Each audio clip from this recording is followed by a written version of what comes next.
if you want to create a rectangle, let's follow my instruction. First, we need to go to the left upper corner and click File. Then we need to go to New, and now we need to create a new project. So you need to type here width and height, and after that you need to click OK. New project has been successfully created here. We have here a new background. So now we need to add a new layer. I click right mouse button here, and then I click New Layer.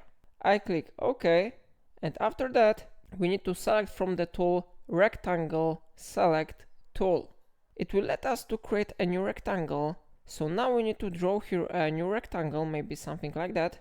Of course, you can change dimensions of this rectangle. Everything depends on your preferences. And then if you would like to fill this rectangle with a color, you need to click on this one option, Bucket Fill Tool. I click on it, and then I recommend you to select this one option, Fill Wool Selection. If you would like to select color which you want to fill your rectangle, you need to click somewhere here, and you can select color which you want to use. For example, I will select this one color, and then I click OK. Now you can click on your rectangle to fill it, so I will do it now. And how you see, your rectangle is red now.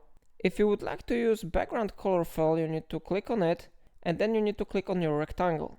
But if you would like to use pattern fill, you need to select it, and then you need to select pattern that you want to use. You have here different pattern styles. For example, I will select this one, and then I click on a rectangle. So it is how it works. If I helped you, remember to like this tutorial and subscribe my channel. And if you want, you can always buy me coffee from link in description.